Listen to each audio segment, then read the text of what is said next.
Saudara, informasi di Kompas Petang kami lanjutkan terkait dengan Presiden Joko Widodo yang merespons soal dirinya yang disebut bukan lagi sebagai kader PDI Perjuangan.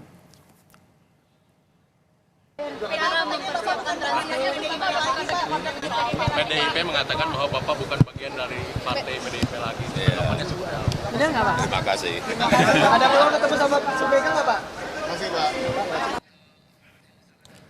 Sementara itu, Saudara, Ketua DPP PD Perjuangan Bidang Kehormatan Komarudin Watubun menegaskan Joko Widodo dan keluarganya tidak lagi jadi bagian PDIP. Komarudin juga menyebut Joko Widodo tak perlu mengembalikan kartu tanda anggota karena sudah menjadi bagian dari masa lalu. Terima kasih. Walaupun tanpa mengembalikan KTA, Pak Jokowi tidak usah perlu. Kenapa berbeda? Karena Pak Jokowi itu adalah kader yang mencapai tingkat tertinggi menjadi presiden, dan tentu dari situ kita juga menjaga etika dan kehormatan beliau. Tapi kalau beliau sendiri bersikap keluar dari partai, ya sudah, biar saja. Itulah pilihan beliau dan kita harus hargai. Gibran itu bukan kader partai lagi. Saya sudah bilang sejak diambil putusan itu sudah diulang-ulang. Orang sudah di sebelah sana, bagaimana mau bilang bagian masih dari PD Perjuangan? Yang benar saja kita lagi. Tak lagi disebut kader oleh PD Perjuangan, Wakil Presiden terpilih Gibran Rakabuming Raka mengaku tak masalah. Gibran juga bilang dirinya tak masalah walaupun terkesan dipecat dari kader PDIP karena berbeda pilihan dalam Pilpres 2024. Sementara terkait keanggotaan ayahnya di PD Perjuangan, Gibran meminta untuk ditanyakan langsung kepada Jokowi. Ya udah, nggak apa-apa. Mungkin kalau dengan itu ada partai yang baru mungkin yang untuk berat-berat.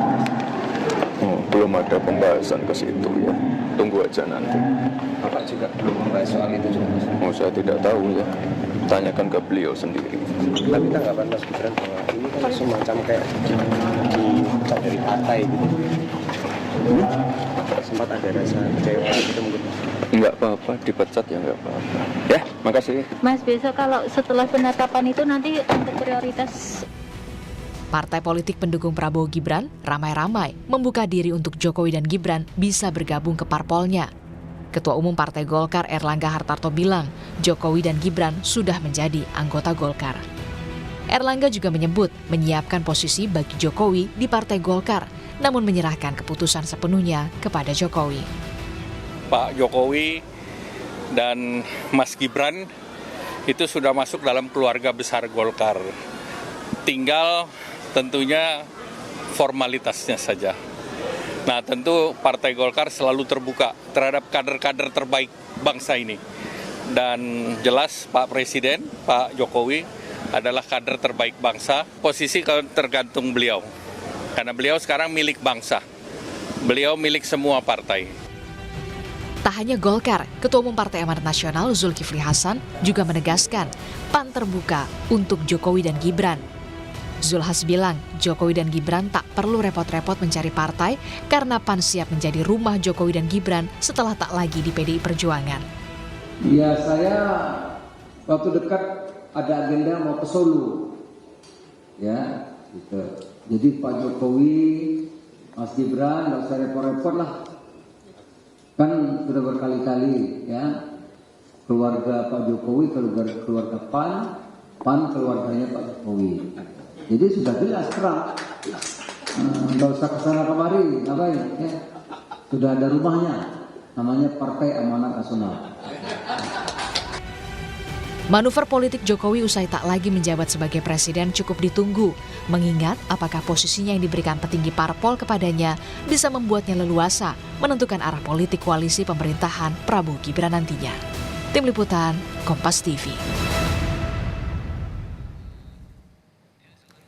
Tak lagi disebut sebagai kader PD Perjuangan, sejumlah partai politik pengusung Prabowo Gibran pun mulai membuka diri untuk memberi posisi kepada Joko Widodo dan keluarganya. Lantas, kemana Joko Widodo dan keluarganya akan melabuhkan haluan politiknya setelah tidak lagi di PDIP? Kita bahas bersama saudara dengan Waketum Partai Golkar Ahmad Doli Kurnia dan juga dosen ilmu politik Universitas Paramadina Ahmad Khairul Umam yang telah bergabung bersama kami di Kompas Petang. Salam sehat Mas Umam nanti juga akan bergabung dengan Mas Doli nih. Tapi saya ke Mas Umam dulu nih. Mas Umam, jadi menurut Anda posisi yang strategis, yang cocok begitu untuk Presiden Joko Widodo setelah lengser dari jabatannya sebagai presiden ini apa?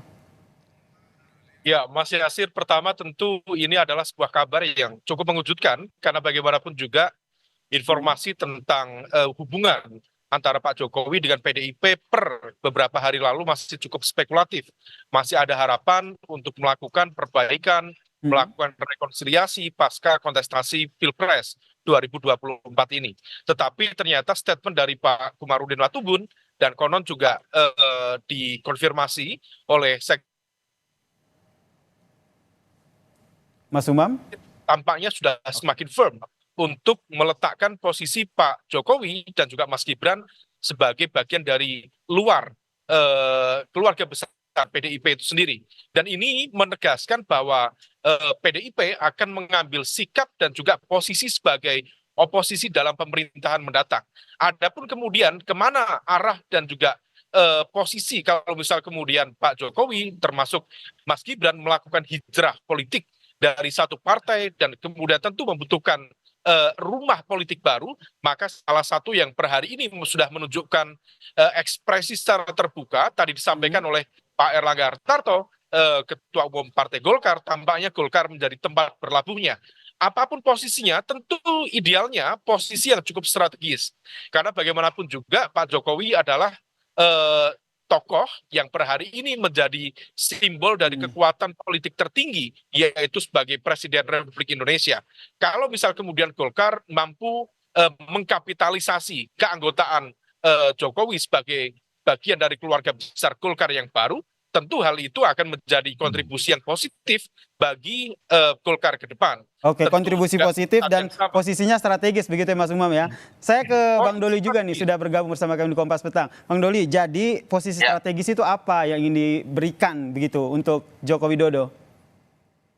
Ya, saya kira kan mengenai posisi di mana itu kan akan bisa dibicarakan ketika memang posisi formalnya itu Pak Jokowi sudah berada di Golkar gitu ya.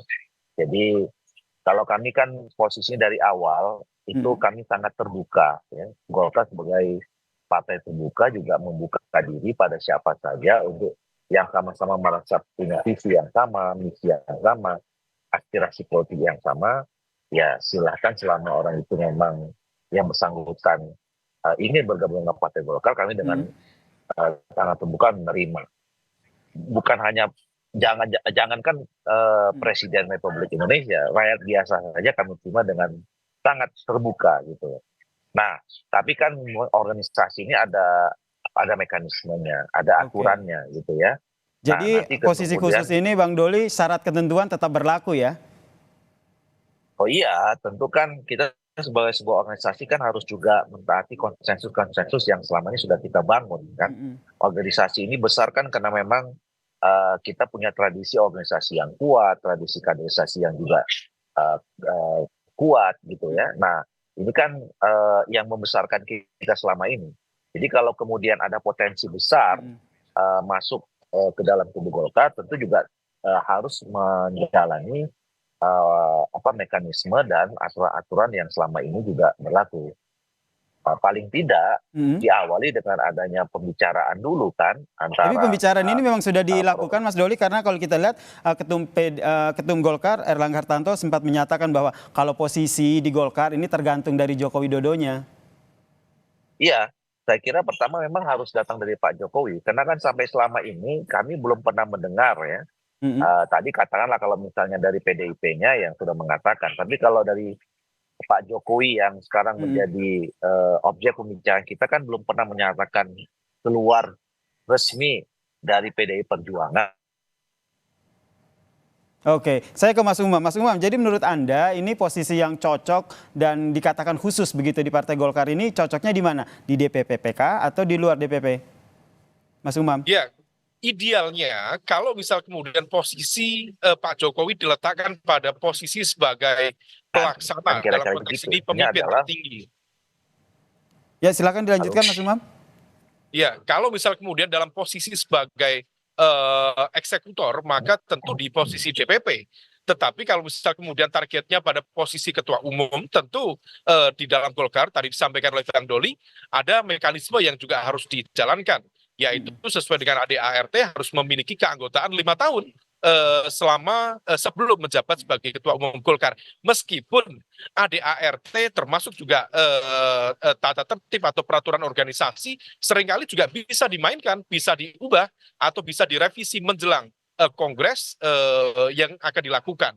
Nah, oleh karena itu semua bergantung pada proses negosiasi, termasuk juga kompromi antara kekuatan Pak Jokowi dengan elemen-elemen di dalam Golkar. Tapi kalau misal ternyata hal itu dianggap terlalu vulgar untuk langsung meletakkan seorang Joko Widodo sebagai ketua umum Partai Golkar, barangkali alternatif yang cukup memungkinkan adalah pada posisi-posisi senior seperti Dewan Pertimbangan, kemudian Dewan Kehormatan, atau posisi-posisi lain yang cukup terhormat dalam struktur Golkar ke depan. Ini yang ingin jadi pertanyaan saya selanjutnya, Mas Umam, dengan masuknya Joko Widodo, jika nanti masuk, apalagi tadi Anda sempat mention bahwa bisa jadi nih posisi sebagai ketua umum Partai Golkar begitu, ini akan mengusik tidak ada Dewan Kehormatan, Dewan Pertimbangan, petinggi-petingginya lah elit Partai Golkar, termasuk Dewan Pembina? Ya, tentu semuanya bergantung pada proses pendekatan politik dan juga komunikasi politik yang dilakukan di bawah meja. Karena bagaimanapun juga semua ini harus dilakukan secara smooth supaya kemudian tidak memunculkan gejolak di dalam internal Partai Golkar. Kita tahu Golkar adalah sebuah entitas kekuatan politik besar yang dihuni oleh cukup banyak varian-varian kekuatan politik yang beragam. Tidak ada satu entitas murni di Golkar. Bahkan dari sisi keorganisasiannya juga mulai Kosgoro, kemudian AMPI, sampai kemudian elemen-elemen yang lain relatif cukup beragam.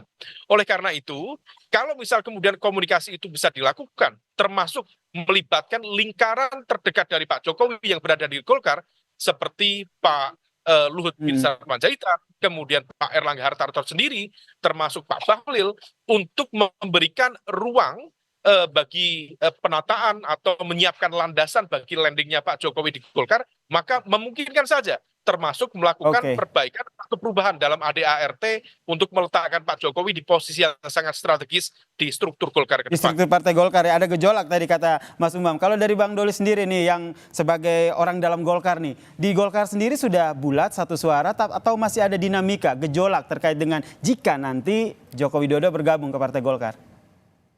Nah, saya kira kalau soal bergabung, saya yakin kita juga tidak akan ada masalah ya.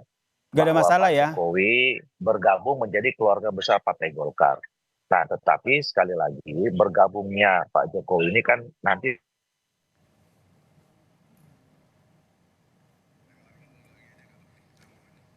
tentu akan kita bicarakan antar seluruh warga Partai Golkar ya. Tentu nanti Pak Ketua Umum lah ya yang menjadi komunikator ya, komunikator kepada Pak Jokowi dan juga komunikator kepada warga Partai Golkar ke dalam. Mas Umam, ini Joko Widodo tidak hanya dilirik oleh Partai Golkar tentunya ya. Partai pendukung Prabowo Gibran juga nampaknya juga melirik posisi dari Joko Widodo ini. Menurut Anda nih, nanti Joko Widodo ini akan berlabuh kemana? Condong ke Golkar atau masih ada peluang untuk partai lain? Dan kalau seandainya Golkar juga pengen ngotot ataupun pengen mengambil posisi dari Joko Widodo ini, apa sebenarnya yang harus dilakukan Golkar? Ya, rasa-rasanya Mas Yasir per hari ini yang paling cukup memungkinkan untuk menampung seorang Joko Widodo adalah Golkar. Karena bagaimanapun juga kalau misal kita cermati satu persatu, karakter dari Partai Gerindra cenderung memiliki loyalitas pada mekanisme patron klien berbasis pada kepemimpinan seorang Prabowo Subianto yang juga presiden terpilih di pemilu 2024 ini. Sementara PAN memiliki basis yang cukup segmented, yaitu dari kelompok Islam moderat berbasis dari Ormas Muhammadiyah. Sedangkan kemudian Partai Demokrat sendiri sudah memiliki pemimpin muda, juga memiliki prospek yang cukup baik, Mas Agus Harimurti Yudhoyono. Adapun kemudian partai-partai yang lain tampaknya memiliki lingkungan politik yang sudah terbentuk cukup kuat. Dan salah satu yang kemudian memiliki alternatif cukup memungkinkan adalah Golkar. Karena Golkar adalah lingkungan politik yang menunjukkan equality, ada kesetaraan, ada kompetisi yang fair, tidak ada kooptasi dari satu kekuatan politik tertentu, sehingga kemudian siapapun yang memiliki keinginan untuk berkomitmen masuk menjadi bagian dari Golkar itu sendiri, maka memiliki kesempatan yang sama. Tinggal kemudian seberapa mampu survive, melakukan kontestasi di dalam internal Golkar untuk kemudian bergabung menjadi kekuatan yang integral dengan kekuatan-kekuatan lain di dalam Golkar itu sendiri. Baik, kita nantikan ya ini ya, Mas Doli, apakah ini betul akan bergabung, dan yang tentu dinanti adalah apa sih sebenarnya posisi khusus yang disiapkan oleh Golkar untuk Presiden Joko Widodo. Terima kasih Waketum Golkar, Bang Ahmad Doli Kurnia, dan juga dosen ilmu komunikasi politik dari Paramadina, Mas Ahmad Khairul Umam telah bergabung bersama kami di Kompas Petang. Salam sehat Bapak-Bapak.